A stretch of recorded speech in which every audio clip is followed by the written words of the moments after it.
Assalamualaikum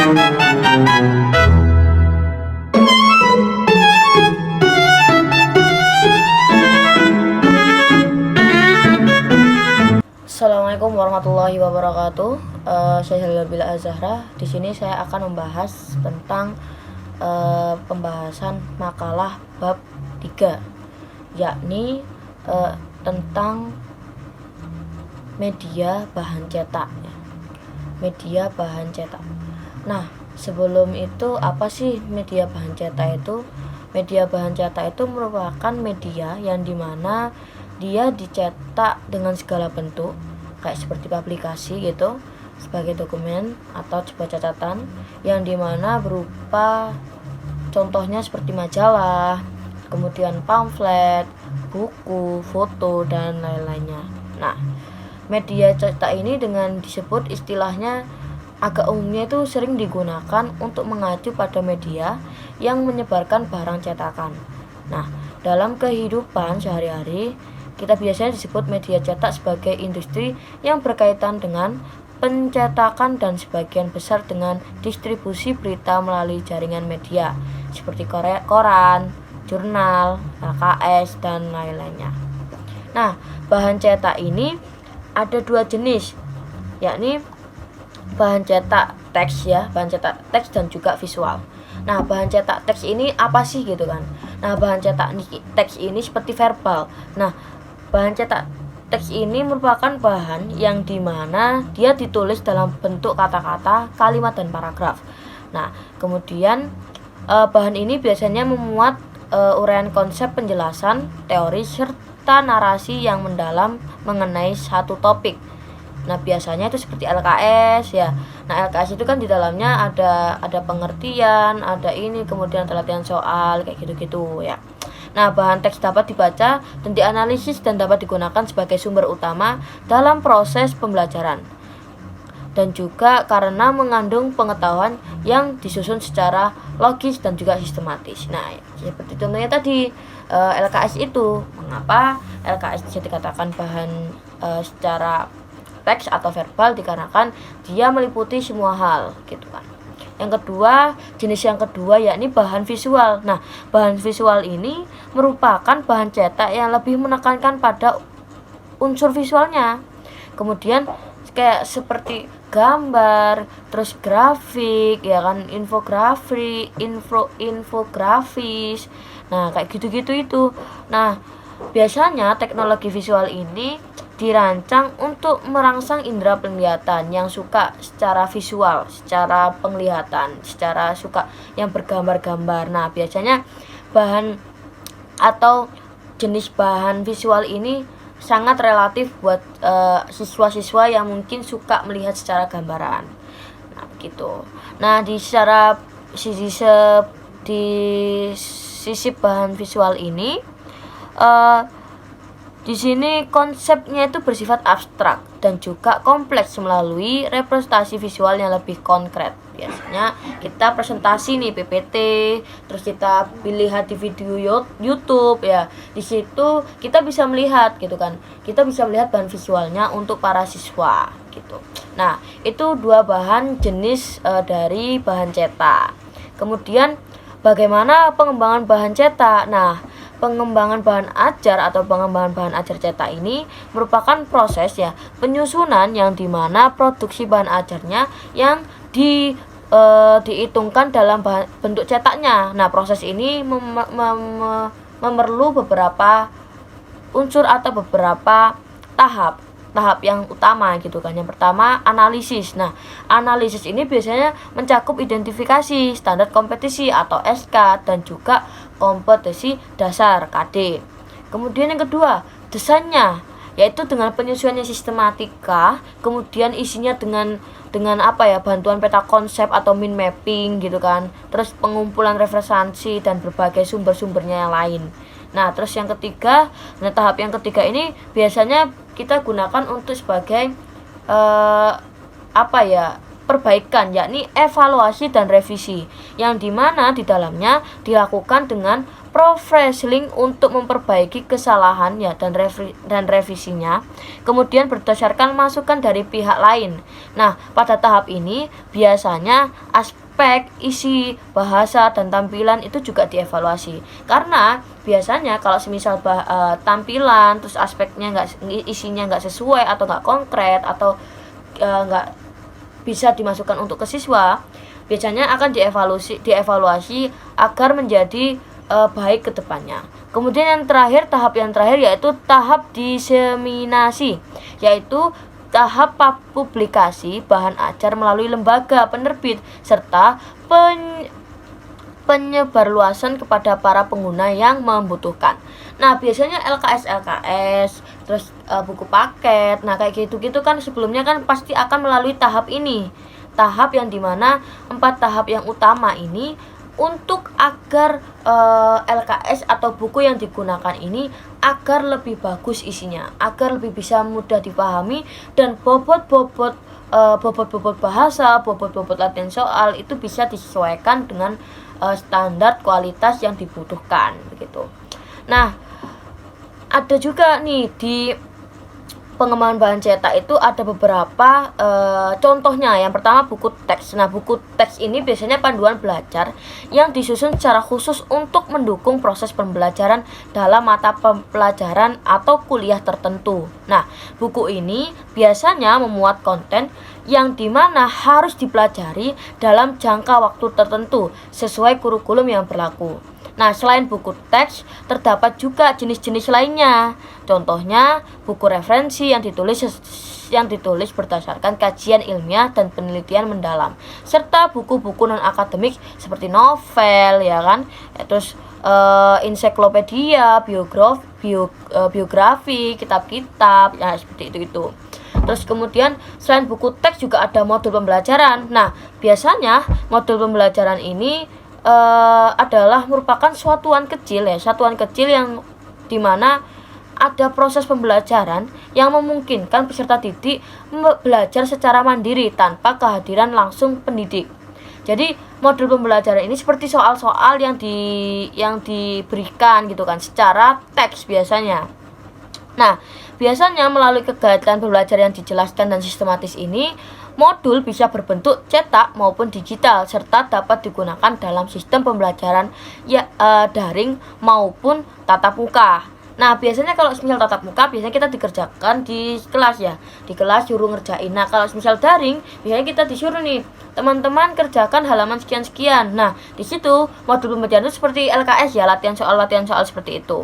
Nah, fungsi utama modul itu yaitu menggantikan peran guru atau dosen dalam kelas dengan menyediakan bahan ajar yang memungkinkan kemudian interaksi antara peserta didik dengan materi pendidik maupun peserta didik lainnya. Nah, penggunaan modul ini juga memberikan kesempatan bagi peserta didik untuk belajar sesuai dengan kemampuan, kesiapan, dan kecepatan masing-masing, serta mampu menyelesaikan dengan karakteristik individual.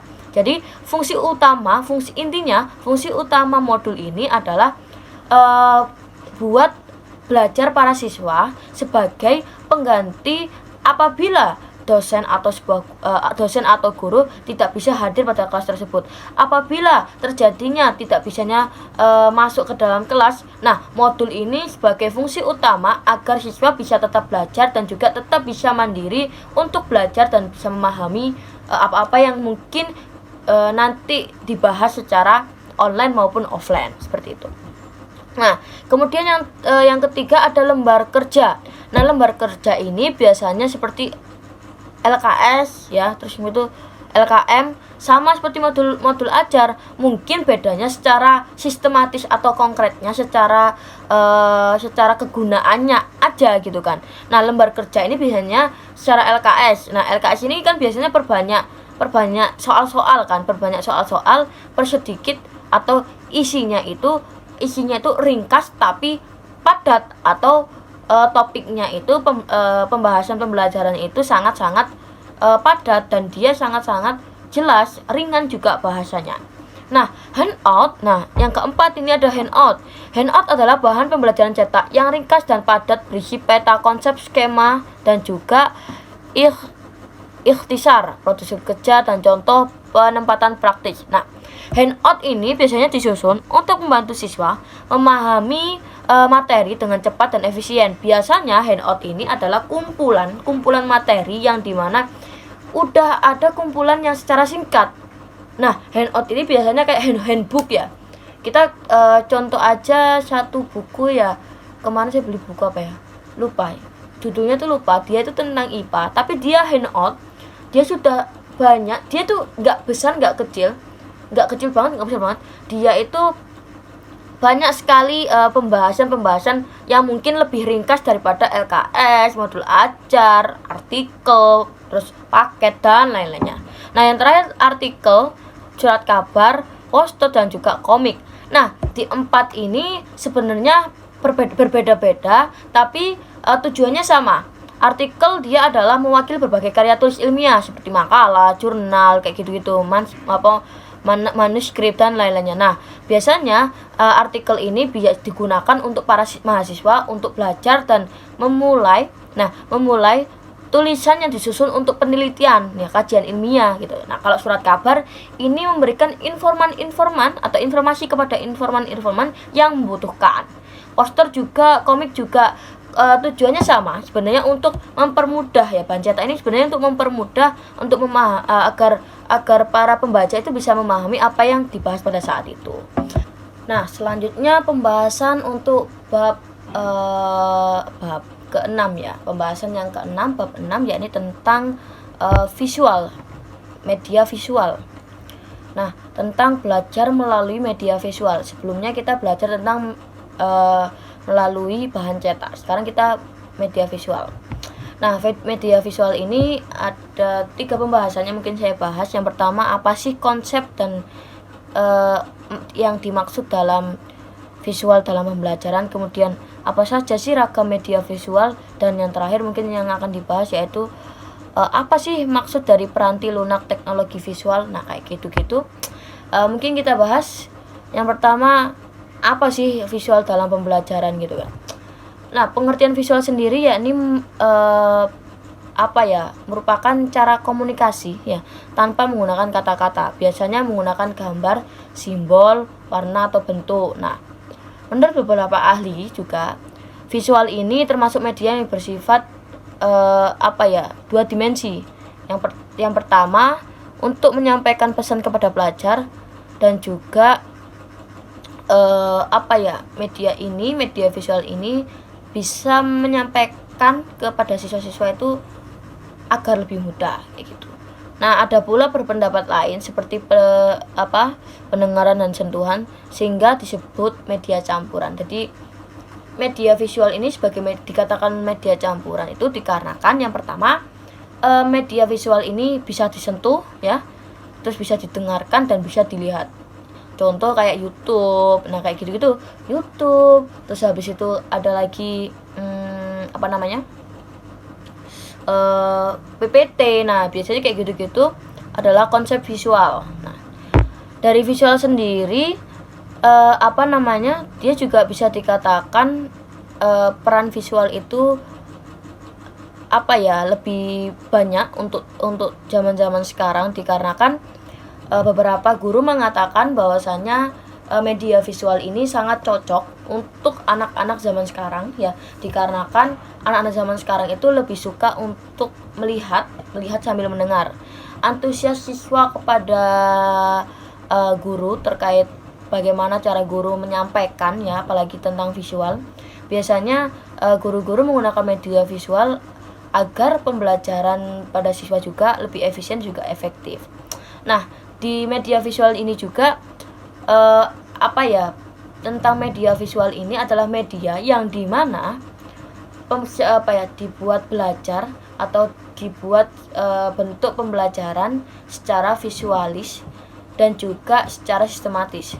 Karena dari peran visual juga yaitu dengan membantu siswa itu agar fokus pada apa yang dibahas. Terus visualnya juga bisa menarik para siswa agar siswa bisa fokus pada apa yang dibahaskan. Terkadang siswa juga akan cepat bosan ya, akan cepat bosan ketika bu guru atau yang mengajar ceramah atau lebih banyak secara lisannya. Nah, manfaat media visual juga adalah banyak hal. Yang pertama, bisa membantu mengingatkan materi dengan lebih baik, karena juga kadang siswa itu suka dengan hal yang seperti itu. Dan yang kedua, menumbuhkan minat dan juga perhatian siswa agar siswa itu bisa fokus dengan apa yang dilihat dan juga didengar. Terus yang ketiga, ada memberikan kepuasan dalam proses belajar mengajar untuk siswa dan juga untuk guru juga. Terus yang keempat adalah menyentuh emosi dan semangat belajar siswa. Nah, biasanya itu agar siswa itu biar semangat, menggebu-gebu, pengen belajar, pengen ini karena ada visualnya. Dan yang terakhir, meningkatkan kreativitas dan hasil belajar. Nah, di sini juga guru biasanya ditantang kreativitasnya agar bisa menjadikan sebuah media visual itu bisa lebih menarik daripada apa-apa yang mungkin sebelumnya sudah dikerjakan gitu. Nah, pembahasan yang kedua, apa aja sih ragam media visual? Nah, visual ini lumayan banyak ya. Yang pertama ada visual cetak. Nah, visual cetak ini contohnya gambar. Gambar itu adalah visual cetak yang dapat dilakukan secara manual atau dicetak melalui komputer, kayak ngeprint out, kayak kita ngefotokopi. Nah, itu visual cetak. Ngefotokopi foto, ngefotokopi apapun itu. Nah, biasanya kategori visual cetak adalah itu kayak grafik, poster, fotografi, dan kartun. Nah, sumber-sumber ini biasanya dijelaskan dalam beberapa bab dan media cetak. Dalam kamus besar juga gambar ini dimaknai sebagai tiruan barang yang meliputi kayak orang, tumbuhan, binatang, alam, dan sebagainya yang dapat dibuat dengan coretan pensil ataupun alat lainnya dengan media kertas dan sebagainya, kayak gitu. Nah, maka dari itu visual cetak itu adalah merupakan visual yang dimana biasanya guru mencetak sebuah gambar agar bisa dibuat melihat para siswanya agar bisa mudah memahami pembelajarannya. Yang kedua adalah visual pajangan. Nah, visual pajangan ini merupakan visual yang dirancang dan ditata sedemikian rupa untuk menarik perhatian serta menyampaikan pesan tertentu kepada audiensnya. Nah, dalam konteks ini, mulai dari dunia pendidikan hingga dunia usaha, dalam lingkungan sekolah, visual panjang serta ditemukan dalam bentuk poster pembelajaran. Nah, ini poster pembelajaran biasanya di mading-mading. Nah, visual pajangan ini adalah visual yang dimana media yang dibuat seperti poster, mading, min mapping. Nah, kayak gitu itu dikatakan visual pajangan. Karena apa?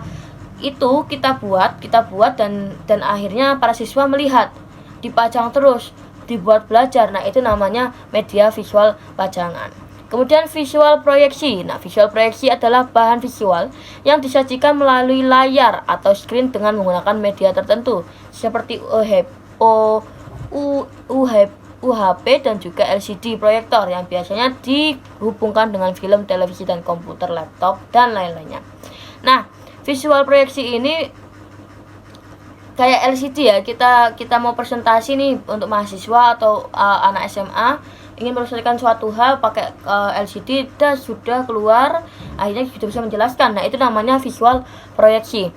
Nah, biasanya menggunakan proyektor atau enggak pakai UHP kayak gitu.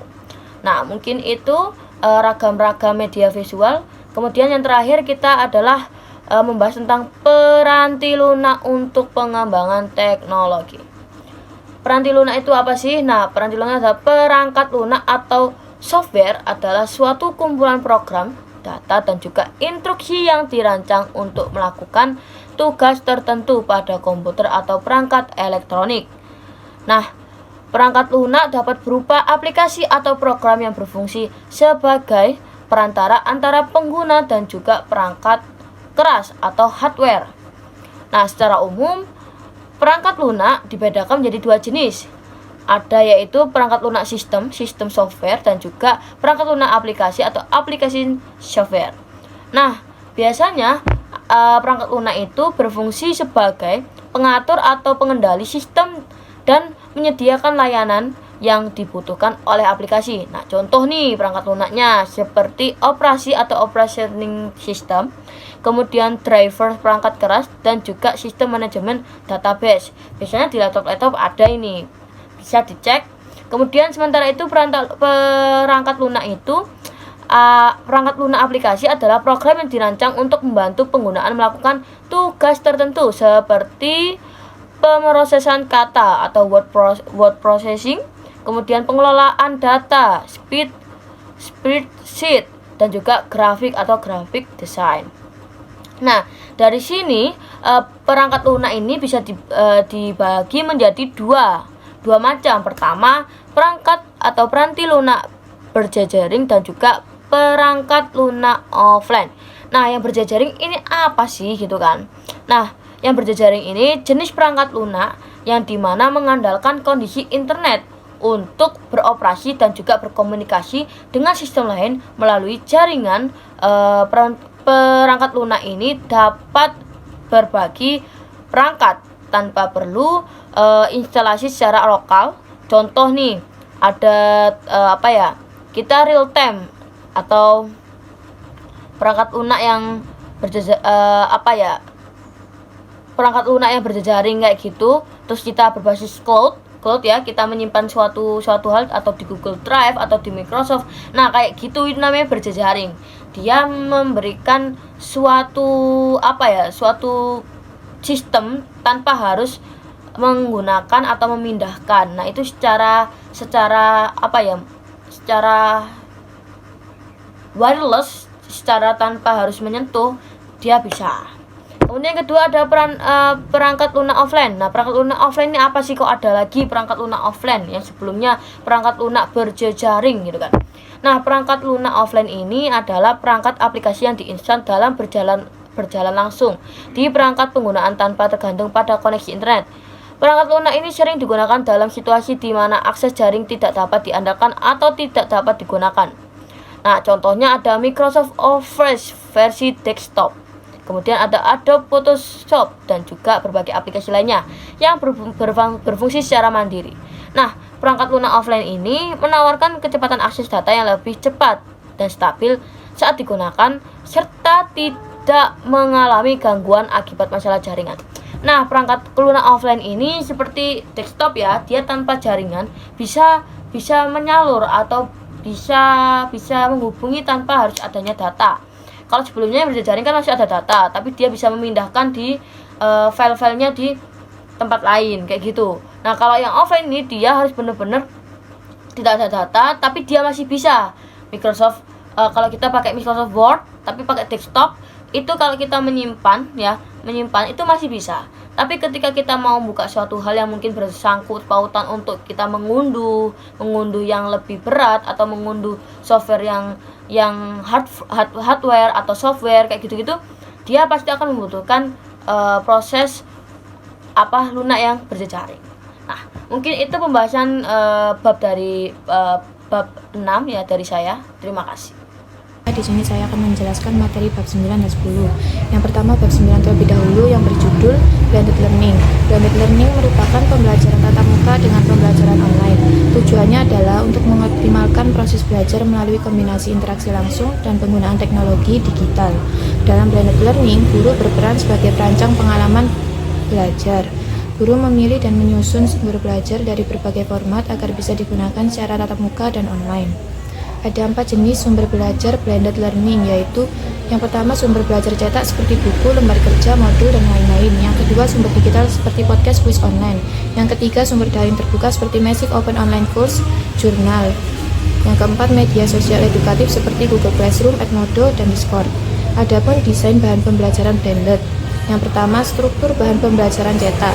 Bahan ajar cetak tetap digunakan dalam blended learning sebagai alat belajar mandiri. Struktur idealnya meliputi kompetensi dasar dan tujuan pembelajaran, pendahuluan kontekstual yang mengaitkan dengan pengalaman peserta didik, penyajian materis sistematis, latihan soal sebagai penguatan konsep, rangkuman dan refleksi diri untuk evaluasi pemahaman.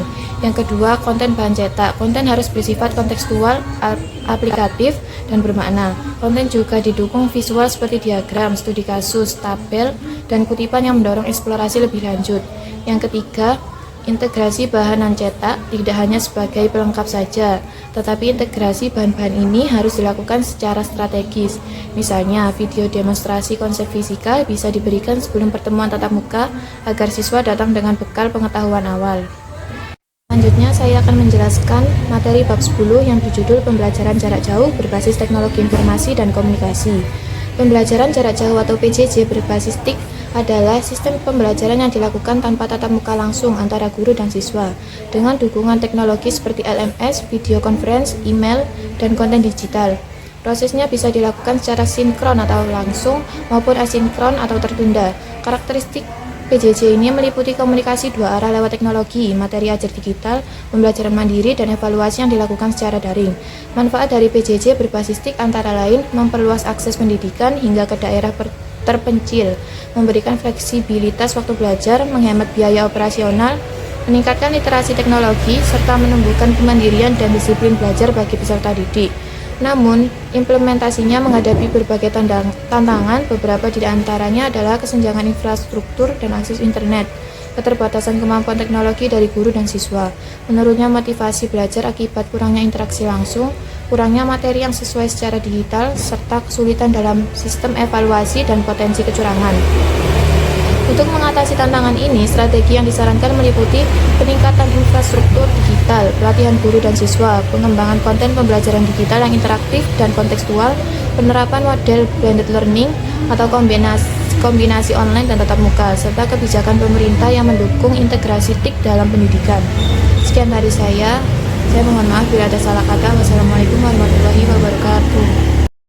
Selanjutnya saya akan membahas tentang bab 7, yaitu integrasi teknologi informasi dan komunikasi atau disebut dengan TIK dalam pembelajaran. Jadi di bab 7 ini TIK semakin penting dalam dunia pendidikan, terutama untuk mendukung pembelajaran jarak jauh. Poin utama dari bab 7 ini yaitu yang pertama, landasan hukum. Diatur dalam undang-undang dan Permendikbud mendukung penerapan pendidikan jarak jauh. Yang kedua, teori. Komunikasi digital, difusi inovasi, dan teori komunikasi jadi dasar penerapan TIK. Yang ketiga, ada manfaat TIK, mempermudah akses belajar melalui e-learning, perpustakaan digital, kursus online, dan lain-lain. Yang keempat, ada media TIK seperti HP, YouTube, blog, hingga program edukasi dari pemerintah. Yang kelima, ada strategi integrasi, meliputi perencanaan tujuan, evaluasi, dan kesiapan infrastruktur. Yang terakhir, tantangan. Akses internet belum merata, guru belum siap, dan kurangnya konten berbahasa lokal. Jadi kesimpulannya dari bab 7 ini, integrasi TIK itu sangat potensial, tapi masih menghadapi tantangan yang masih perlu diatasi. Selanjutnya, pembahasan tentang bab 8, yaitu mengintegrasikan media sosial untuk meningkatkan pembelajaran berpusat pada siswa. Pembahasan ini membahas tentang pemanfaatan media sosial seperti YouTube, WA, dan Instagram untuk mendukung pembelajaran yang berpusat pada siswa. Tujuannya ini untuk meningkatkan interaksi, kolaborasi, dan kreativitas dalam proses belajar. Poin penting dari pembahasan ini yaitu yang pertama, konsep integrasi, menggunakan teknologi secara aktif, sistematis, dan partisipatif. Yang kedua, manfaat media sosial, ruang belajar fleksibel, pembelajaran sosial, dan proyek kolaboratif. Yang ketiga, kendalanya itu di akses internet, perangkat terbatas, dan literasi digital rendah. Keempat, strategi efektivitas, pemilihan platform tepat, peran guru sebagai fasilitator digital, kurikulum fleksibel, dan budaya digital yang sehat. Jadi dari bab 8 ini kesimpulannya bahwa integrasi media sosial sangat potensial, namun perlu dukungan pelatihan guru infrastruktur dan pendampingan siswa.